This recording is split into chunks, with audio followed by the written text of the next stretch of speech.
নমস্কার, welcome to my channel. সোমাস অ্যারোমাবিন্দের পক্ষ থেকে আমি সোমা বলছি। আজকের রেসিপিতে রয়েছে বাঙালি ঘরের খুবই একটা সিম্পল রান্না, পার্শে মাছের পাতলা ঝোল। একদমই ঘরোয়া একটি রান্না, আর সেটা আমি রান্না করব আলু, বেগুন আর বড়ি দিয়ে। তাহলে আসুন দেখে নেওয়া যাক আমার তৈরি এই পার্শে মাছের ঝোলের রেসিপিটি। পার্শে মাছের পাতলা ঝোল বানাবার জন্য আমি এখানে 6 পিস মাঝারি সাইজের পার্শে মাছ নিয়েছি। মাছগুলো খুব ছোট না, আবার খুব বড় না। মাছগুলো কেটে ভালো করে ধুয়ে নিয়েছি। এবারে এর মধ্যে দিয়ে দিচ্ছি পরিমাণ মতন হলুদের গুঁড়ো আর পরিমাণ মতন লবণ। লবণ আর হলুদ মাছের গায়ে ভালো করে মাখিয়ে নেব। লবণ আর হলুদ ভালো মতন মাখিয়ে আমি 10 মিনিট রেখে দেব। তাতে কি হবে, লবণ আর হলুদ মাছের ভেতর ভালো মতন ঢুকে যাবে। আর নিয়েছি একটা মাঝারি সাইজের বেগুন। বেগুনটা আমি এইভাবে লম্বা করে কেটে নিয়েছি। আর একটা মাঝারি সাইজের আলুও এইভাবে লম্বা করে কেটে নিয়েছি। আর নিয়েছি 8টার মতন বিউলির ডালের বড়ি। এখন গ্যাসে কড়াই বসিয়ে কড়াই ভালো মতন গরম করে তাতে দিয়ে দিলাম পরিমাণ মতন সর্ষের তেল। তেল ভালো মতন গরম হলে তেলের মধ্যে আমি বড়িগুলো দিয়ে দিলাম। ভালো করে নেড়ে চেড়ে লো টু মিডিয়াম ফ্লেমে প্রথমে আমি বড়িগুলো ভেজে নেব। হালকা বাদামি করে বড়ি ভেজে নিয়ে আমি কড়াই থেকে তুলে নিলাম। এবারে ওই তেলে আমি বেগুনের টুকরোগুলো দিয়ে দিলাম। বেগুনের টুকরোগুলো আমি লো টু মিডিয়াম ফ্লেমে হালকা লাল করে ভেজে নেব। এর মধ্যে দিয়ে দিলাম সামান্য একটু হলুদের গুঁড়ো আর সামান্য একটু লবণ। হালকা লাল করে নেড়ে চেড়ে বেগুনের টুকরোগুলো ভাজা হয়ে গেছে। এবার কড়াই থেকে তুলে নিলাম। এখন মাছগুলো ভেজে নেব। কড়াইতে দিয়ে দিলাম আগে থেকে লবণ হলুদ মাখানো মাছগুলো। সবগুলো মাছ একবারে ভাজবো না, দুবারে ভেজে নেব। মিডিয়াম টু হাই ফ্লেমে মাছগুলো হালকা লাল করে ভেজে নেব। মাছগুলো ভাজা হোক, ততক্ষণে আমি মশলাটা তৈরি করে নিচ্ছি। একটা মিক্সার গ্রাইন্ডারের বাটিতে দিয়ে দিলাম 5টা কাঁচা লঙ্কা। আমি এখানে 5টা কাঁচা লঙ্কা দিলাম। আপনারা যেরকম ঝাল পছন্দ করেন সেই অনুযায়ী লঙ্কাটা ব্যবহার করবেন।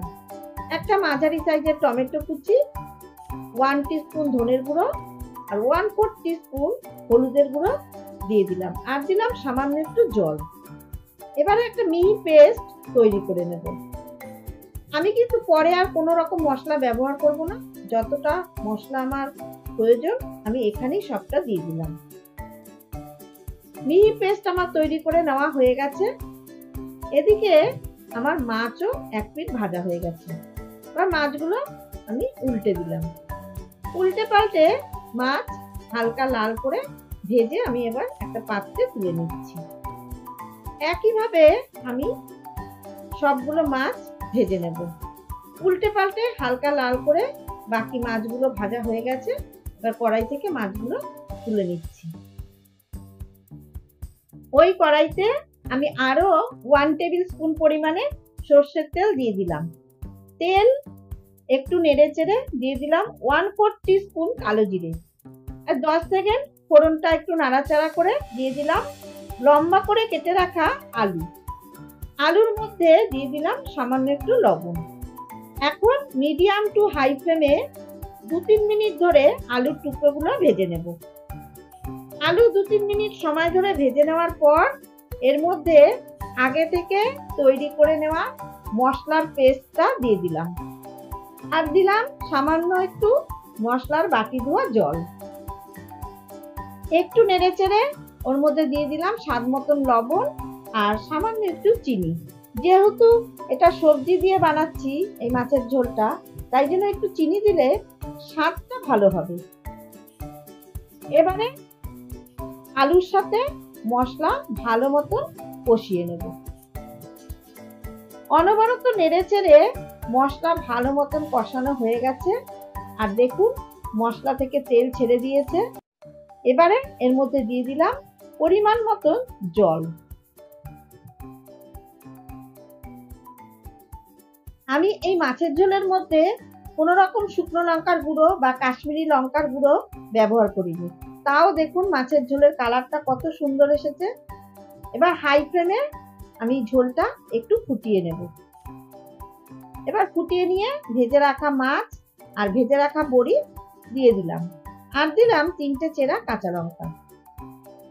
এখন ঢাকনা দিয়ে ঢেকে মিডিয়াম ফ্লেমে 5 মিনিট ঢেকে রাখবো। 5 মিনিট পর ঢাকনা ওপেন করে দেখে নিলাম আলু সুন্দর সেদ্ধ হয়ে গেছে। এবারে ভেজে রাখা বেগুন আর ধনেপাতা কুচি দিয়ে আরো 1 মিনিট আমি হাই ফ্লেমে ফুটিয়ে নেব। বেগুনটা অবশ্যই পরে দেবেন, কারণ বেগুন খুবই নরম আর ভেজে নেওয়া, তাই জন্য বেগুনটা পরে দিলে ঝোলটা বেশি ভালো হবে। এবার 1 মিনিট হাই ফ্লেমে ফুটিয়ে নেওয়ার পর আমি গ্যাসের ফ্লেম অফ করে 2-3 মিনিট ঢাকনা দিয়ে ঢেকে স্ট্যান্ডিং টাইমে রেখে দেব।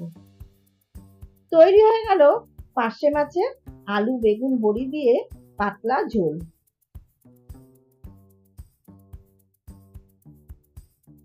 কোনো এক শীতের দুপুরে আমার এই রেসিপিটা ফলো করে খুব অনায়াসে আপনারাও তৈরি করে নিতে পারবেন আলু বেগুন বড়ি দিয়ে পার্শে মাছের পাতলা ঝোল। আশা করছি বাচ্চা থেকে বড় প্রত্যেকের ভালো লাগবে। এই মাছে খুব একটা বেশি কাঁটা নেই, তাই বাচ্চারা খুব সহজেই এই মাছ খেতে পারবে। আমার এই রেসিপিটা যদি আপনাদের ভালো লেগে থাকে তাহলে অবশ্যই আমার চ্যানেল সাবস্ক্রাইব করে পাশে থাকার অনুরোধ রইল।